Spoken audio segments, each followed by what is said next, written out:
Now that we're going to set this lathe up for the second time, what we need to do is we need to make sure that our tailstock gets in this little hole. We don't want little individual holes scattered throughout here, because what will happen is your gavel will not spin on center.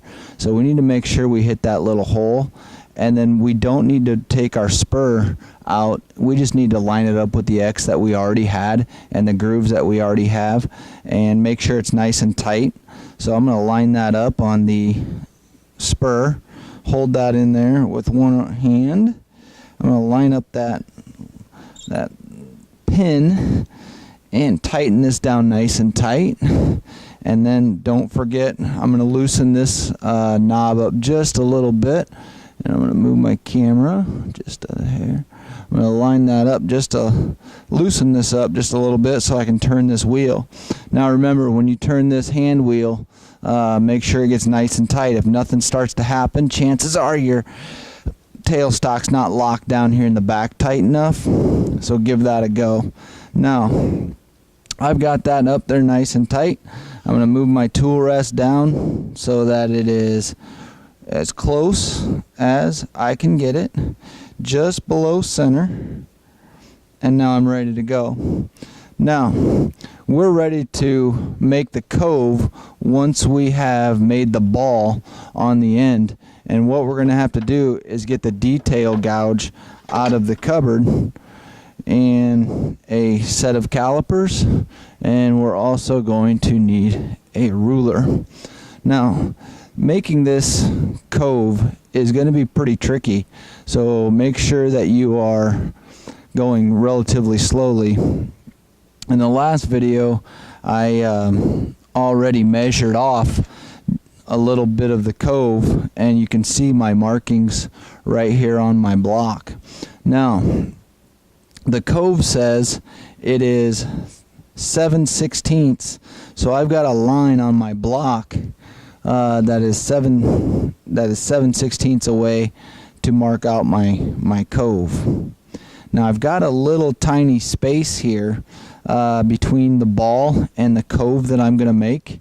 So if you take a look at your plan, there is a nice little flat spot there before the cove. Now the detail gouge is really small, and this is the one you want to make, or want to use this is the tool that you want to use for your cove. Now once I get this going, I happen to be unplugged.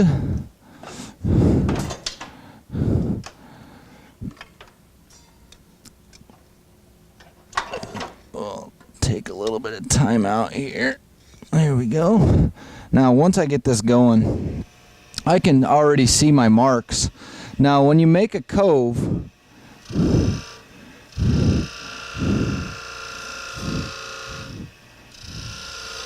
what I'm going to do is make a little indentation in the center, and I'm going to work from the outside in.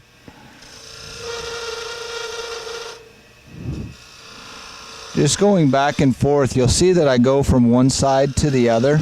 Now one thing I've always said about making your gavel handle is that you need to make the shapes bigger, and then once you've got the shape made, then you can go back and fine-tune the shape down to the right size.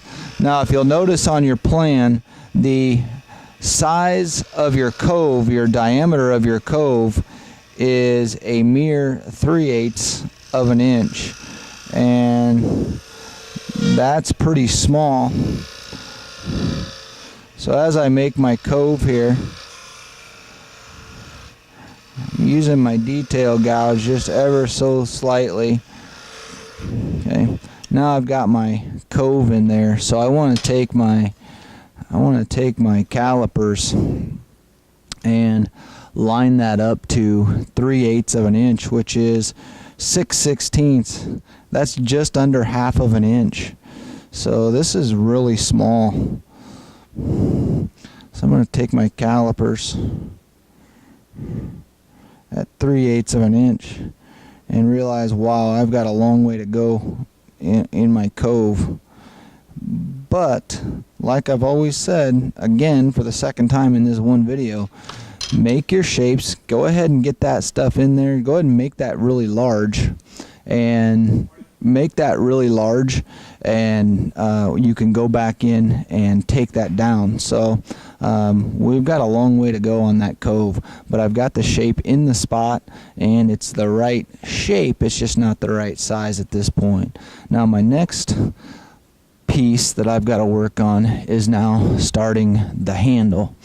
And the handle is pretty easy to make, and you can experiment on this part with any tool that you want to make. Now I'm going to set my ruler up there, and I'm going to leave a an 1/8 inch space, and then I'm going to measure down 1 inch.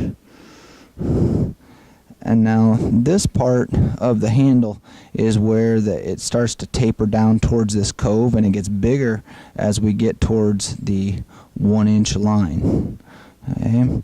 And now all I'm going to do is turn that on, and I'm going to use my detail gouge, and you can use pretty much anything that you want to make here.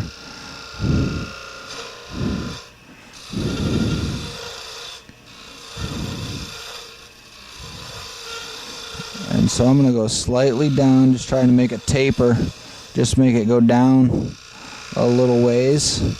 And because my cove is pretty large,